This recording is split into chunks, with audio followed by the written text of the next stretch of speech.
Oh, this year's over. What happened? Oh no, it flew by. Quite a year. Quite a year in the games industry. Quite a year at Uptick. This year was freaking exhausting. I know we say this at the end of every year, but it feels like we are going into 2025 in a different industry, in different landscape than we started this year. And I'm really excited to dig into it with you today and kind of look at it from our different lenses here at Uptick and kind of make some predictions for the future as well. Yeah, we have a really robust episode. Let's jump right in. But before we do, the podcast is brought to you by our team here at Uptick. Here at Uptick, we do all things to help games grow. We do the user acquisition work, build the creative, a bunch of cool stuff via our technology platform, and it's used by a lot of the world's best games and can be used by yours as well. So if you're trying to scale a cool game, reach out to us at uptick.com, upptic.com. Let's get to the show. Cool. So first and foremost, I wanted to just take the aperture all the way out like we often do and talk about what are the high-level metrics for the game. Now, these metrics are coming from Newzoo, and they are a projection to the end of the year. So if Newzoo is wrong, go yell at them. Don't yell at us. I mean, you can yell at us for trusting them. Let me just show you where we are. Overall, games industry had what I would call modest growth in 2024. Newzoo is projected from the data they pulled at the end of Q3 through the end of this year, the games industry will have grown 2% to $187.8 billion. Now, if you think about how this is broken down, it's unsurprisingly mobile focused. The almost 50% of it, 49% exactly, is mobile, showing 3% year-over-year growth. The other half, just over half of the overall bucket, is split between PC games and console games, with console taking up the larger portion of that bucket. Now, I wanted to pull back and sort of take a look at how this tracked over time. And I think if you've been following us or following the industry, these metrics are largely unsurprising. If we pull back 5 years, we've seen pretty substantial growth to the tune of nearly $40 billion since 2019. Biggest surge came during 2021 when we saw the sort of the COVID bump, and that's when we saw mobile really become ascendant. Since then, in last year, mobile had a little bit of a pullback, but it has recovered this year. I think the most interesting trend overall is two more interesting trends. Number one, console had a dip this year as compared to last year, which is interesting. It's, because console is long time in an ascendant segment.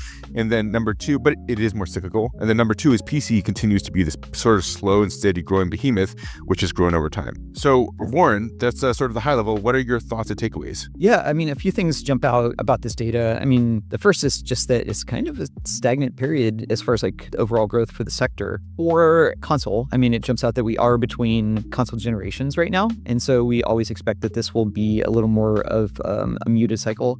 We had such a banner year for console game releases last year that I think that was reflected in last year's data, and we don't really see quite as much growth there this year, although it was the biggest growing of the three segments. And for mobile, I mean, I think we'll get into this more as we kind of drill into the different sections we're going to go through in this episode. But there hasn't been a lot of innovation on mobile. There hasn't been a lot of new traffic sources. The big problems from last year are to some degree the big problems this year, and it's just feeling a little stagnant as a segment overall, but that doesn't mean that it's not still the behemoth that drives revenue more so than the others. The last thing I'm thinking of too is we do see like there is it feels weird to say this because it's like the oldest segment for PC gaming, but it does seem like we are getting some maturity of that segment just as far as accessibility of PC gamings, like Steam Deck and similar devices. Those are getting more popular, more accessible ways. There's kind of this image of the PC gamer that is getting more broad right now, the addressable market. The distribution is getting better and more normalized for PC, and we're starting to see PC more maturing from a go-to-market standpoint, using more data-driven go-to-market approaches. I know we're not to predictions yet, but I predict that like next year is going to be maybe a more accelerated version of what we see this year, with even more growth in PC and relative stagnation in mobile yet again, if I had to guess. Yeah, lots of thoughts there. I mean, I think to the point about console and how it's been cyclical, we have a big thing on the horizon next year, which is GTA 6. I imagine that will have gangbusters here. Everyone's saving their money. So, yeah, that's our table setting. Now we're going to go into our vibes sesh. So what is this? So we talk with a lot of folks in the industry. I mean, that's kind of the core thing that Uptick does that differentiates us from many, many folks. And we want to talk through mobile, PC, console, Web3 gaming, and a few other things. So we already started talking about this a little bit in just a second ago, but we're going to talk a little bit more about mobile first. So I think overall, like you mentioned, mobile is still the behemoth in the industry from a revenue perspective. It's growing, but slowly, but it is recovering from a decline which happened over the previous year. So the one theme I think in mobile And with something, if you listen to the podcast, we've spoken about quite a bit, is that there's a bifurcation of the industry. What this means is that if you are large and you are reaching scale, you have a data advantage, a distribution advantage, negotiating advantage. You have the capacity to push around folks in the industry much more than a small to medium-sized business. The flip side of that is you have almost always a much higher cost structure, which means you need to be making a lot more money. But generally what we're seeing is that sort of the chunky middle of the market is having to consolidate to compete. And we're seeing that a lot, and we'll expect to see that in the future. And then the alternative of this is you're a small game studio with a very, very competitive cost structure, which allows you to compete without having the leverage of scale. But everything else is sort of getting wiped out. And I think that is the thing that we're seeing most is like we're really into a world of haves and have-nots in the mobile industry. And I think that has continued and will continue going forward. I'm thinking about what has led to this recent stagnation in mobile over the last few years. And just looking at the history of mobile, a big theme of the mobile segment has been arbitrage. Like it's been a lot of growth through arbitrage at kind of different levels, like trying to buy ad inventory that's undervalued relative to the value you can get from buying the ad inventory, trying to arbitrage the value of your own business and get it acquired based on, we've talked I soapboxed a lot about kind of like phony growth metrics that were engineered from unhealthy growth practices in early eras of mobile. But it's so mature now that I think that arbitrage has gotten so hyper efficient that it's a lot tougher to find those edges to continue to grow the segment for a lot of companies. And there are always actors that are, the higher scale you have, the less margin you need to get in these arbitrage efforts for user acquisition or any other players. So if you're, for the top dogs, they're often settling for like lower margin, but they're dominating that top of funnel in user acquisition. And I think that's led to a lack of lanes for smaller and medium-sized mobile companies to find efficacy, to find edge. So that's one thing that I think is a defining theme of this era of mobile. I don't know. That's kind of a hot take, Xander, but would you agree with that? Do you have a different sentiment? I mean, as usual, I think we almost always agree on most topics on the podcast. What I'd say is, as usual, I agree with most of your takes. It's a mature market, and that's often what happens is all the arbitrage opportunities are competed away as markets mature. And I think that's the main thing that we're seeing here. One of the other things that I think we'll talk about later with Kev on the UA section is new channels, where, for the longest time, there was always new competitive channels. And that's one of the things that we've been talking about internally a lot is like, where are the new channels? How are we getting incremental growth where we're not just going to the same 8 channels and competing with everybody else who's figured out how to do this at scale? And that's something that I think we really need to focus on going forward. It's like, if this is going to be a continued growing segment, how are you getting new users at reasonable prices? Because what we see, the channels just ratchet up prices linearly over time, or sometimes more than linearly over time. So they just take more and more of that margin, and the businesses get harder and harder. I think one other theme that I find, talking to a lot of founders in mobile, is people are getting jaded with, I think, the current challenges in the ecosystem. I talk to increasingly number of founders that mobile was built off of the back of traditional performance marketing. That's not the same for other sectors of gaming, but there's a lot of founders that have a mindset, and I think we'll get into this more in the UA question section, what's valid and not valid about this, of just like, kind of, I want to attack the market anything other than traditional UA. And there's just sort of like people have been disenchanted or they've hit their head against the wall with that and looking for other lanes. So I think we'll dig deeper into that in the UA segment, but that's another kind of macro theme I'm seeing about mobile is it's sort of like people are trying to start searching around the edges and see if there's other ways to unlock go-to-market wins than kind of the playbook that got the industry to this point. Yeah, and I think that actually flows into the next couple points that I had on mobile before we move on, which is like, there are a few gatekeepers, as we've talked about a lot, iOS and Android, who are taking up 30% cut on the vast majority of the ecosystem, all IAPs, they control distribution. And I think what we saw for the first time, what we've continued to see is people beginning and continuing to push back on those gatekeepers. There's a lot of lawsuits, especially in the EU. And my favorite crusader, Tim Sweeney from Epic Games, finally got the Epic Games Store launched in the EU in August. We've yet to see how impactful that is.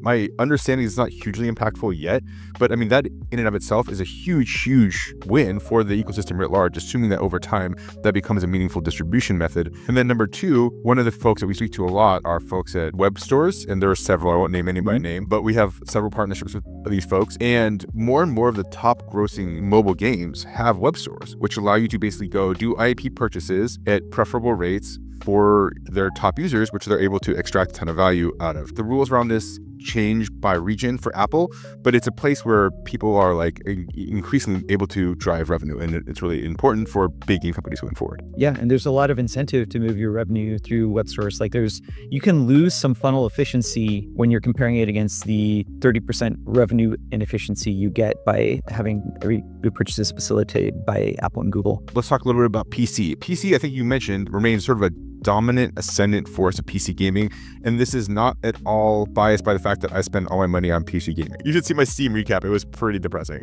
So you are the top 1% of every metric on Steam. Speaking of, Steam is a dominant force in PC, although what I will say is Epic is a more and more ascendant force, and I think they're very much, if you're going to launch on Steam, it's sort of, the default is moving more towards you launch on Steam and Epic, not just on Steam. Cross-platform is becoming more ubiquitous, so we're seeing folks on mobile also launch on PC, which is huge. But the thing that we'll talk about now, I'm sure, is the fact that as a performance marketing segment, it's very, very nascent relative to mobile.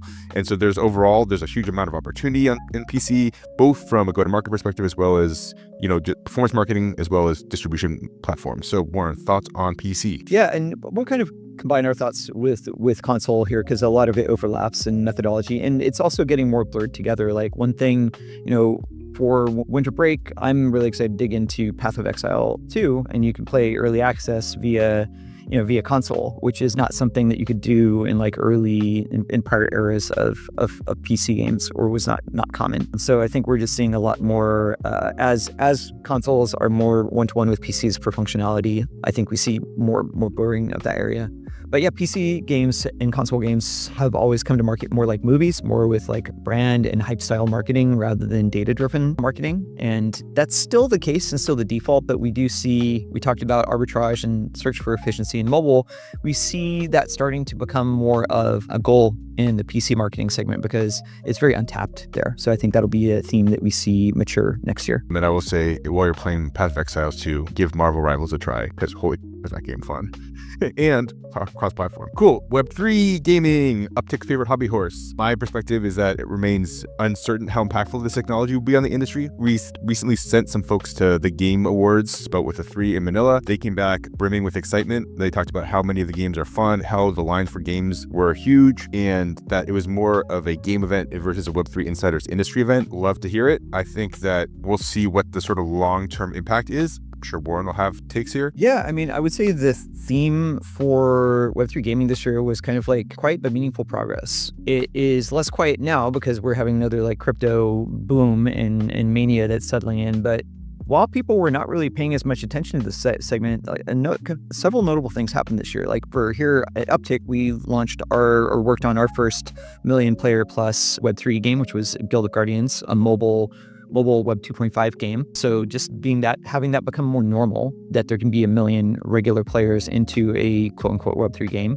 that's becoming like less surprising, right? Besides those games starting to get more prominent on mobile, we also had Off the Grid game with a lot of Web3 DNA go #1 on Epic during its launch period, and they were working with Ninja and a bunch of large streamers, so they had a much more traditional games go to market and traditional games go to market outcome. These things all kind of happened while the crypto market was down, so I think there was just kind of less eyes on it and less of the toxicity from the gaming world, just because the world wasn't talking about crypto very much while these things were happening in the background. But I think it's all setting us up for a interesting year where I think it's just going to be more normalized and less controversial that games just have some Web3 stuff in them, and it's going to be a little more boring, I'm hoping, and just like enriching of the gameplay experience. So yeah, that's my big prediction, is we're just going to see it more blurred together next year. It's going to be less like Web3 games here, normal games here, and some games will just have this stuff in it. That's what I hope for. Okay, so that's a wrap up of sort of the big segments of gaming overall. What we want to talk a little bit about is our projections for how we feel like policy in the new administration, as well as overall economic and macro factors, may affect games in the next year. I think the Trump administration is the white elephant. I don't know what it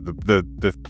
The big thing, the Trump administration is the big question mark that is hanging over the economy writ large, the games industry as well. I expect to see an era of deregulation, increased corporate autonomy and power, but ultimately what happens remains to be seen. So I think the M&A window will almost certainly open up under the Trump administration. I think with nominally lower rates, as got announced yesterday, we'll continue to see meaningful consolidation amongst game companies in the years to come, and probably tech companies in general. The antitrust question is one that I think we've talked about a bit and is a little bit less obvious. The previous Trump administration's DOJ kicked off a series of antitrust litigations, which are the ones that are now playing themselves through court. And that being said, big tech has made a very conscious effort to cozy up to the Trump team. So it's not as obvious to me that he's going to go after these guys as they will. I mean, Mark Zuckerberg just did $1 million donation to the Victory Fund, to the Trump Victory Fund. I mean, that if that's not trying to bribe Trump to not come after him, I don't know what is. Warren, do you have any sort of high-level thoughts about the macro and policy environment? Yeah, we did a whole deep dive episode pretty recently on just shortly after the election results, on just sort of our assessment and projected impacts to the game industry and games growth from the incoming Trump administration. So we definitely recommend folks check that one out. But I mean, I think it's going to be non-trivial. There's going to be something, because we now have apparently the #1 ranked Diablo 4 ladder player that is also controlling the bulk of our country's law and funding decisions and regulation decisions with our boy Elon there. I think this is probably the highest ranking and most impact a gamer has had on the American economy. So there's going to be all sorts of noise and stories associated. I don't know, it's not going to be boring. That's for sure. As far as Paul's podcast fodder, baby. Keep this thing going another 20 years. Okay, I'm going in. Ready? So will TikTok be banned? I'm taking a stance here. Earlier this week, the Supreme Court granted certiorari to ByteDance, meaning that they will hear the TikTok case. As it stands right now, the lower courts have upheld the law, which means that the TikTok ban will go into effect on January 19th of next year if the court does not overrule it. That means that hosting companies and app stores will begin accruing fines if they don't remove TikTok from their platform. It's not clear how the court will rule on this case. I think they're going to uphold the law. That is, I'm putting down a stake right here.